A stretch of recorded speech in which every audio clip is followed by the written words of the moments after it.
The secret isn't that you're weak, it's that your brain has been hijacked by a ghost you're still feeding.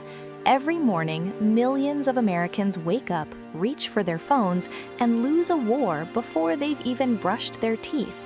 It's not a war fought with bullets or oratory, but one waged in the quiet, chemical corridors of the mind. We call it the battle with lust, but for most, it feels less like a battle and more like a recurring surrender. If you feel like you're trapped in a loop of resolve and relapse, it's not because you lack willpower, it's because you're fighting a 21st century digital drug with a Stone Age brain. The American landscape is currently saturated with hyperstimulation, from the thirst traps on social media feeds to the targeted ads that seem to read your subconscious. We are living in a psychological minefield. But why is it that, despite the shame, the broken promises to ourselves, and the endless self-help videos, we keep losing? The dopamine delusion. To understand why you keep losing, you have to stop looking at lust as a moral failing and start looking at it as a neurological glitch. Our ancestors evolved to seek out mates to ensure the survival of the species. In that context, the drive was a survival mechanism. However, the modern world has taken that biological search and find mission and put it on an infinite scroll. When you engage with lustful content, your brain releases a surge of dopamine. Contrary to popular belief, dopamine isn't the chemical of pleasure, it's the chemical of anticipation. It's the reward seeker. Because the internet provides an infinite variety of novelty, your brain stays in a permanent state of seeking, never reaching a point of satisfaction. You aren't losing the battle because you want the act, you're losing because your brain has become addicted to the hunt. The void hypothesis. Most people try to fight lust by focusing on the no. No, I won't click. No, I won't look. No, I won't think about it. But the human brain is terrible at processing negatives. If I tell you, don't think about a pink elephant, what's the first thing you see? By focusing on the resistance, you are actually keeping the object of your lust at the center of your consciousness. The video, Why You Keep Losing the Battle with Lust, suggests a jarring reality.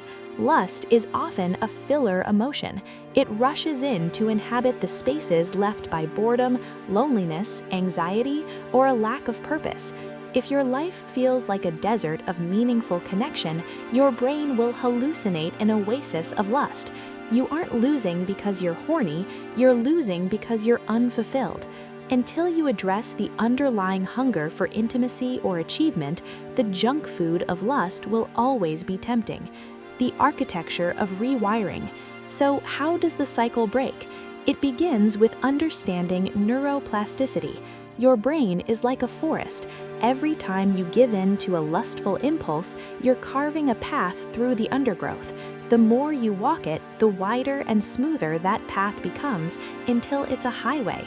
Winning the battle isn't about trying harder to stay off the highway, it's about intentionally walking a different path until the old one grows over with weeds. This requires a radical shift in environment. In the United States, we pride ourselves on freedom, but we've become slaves to our impulses. True freedom isn't the ability to do whatever you want, it's the power to do what is actually good for you. Why this time is different.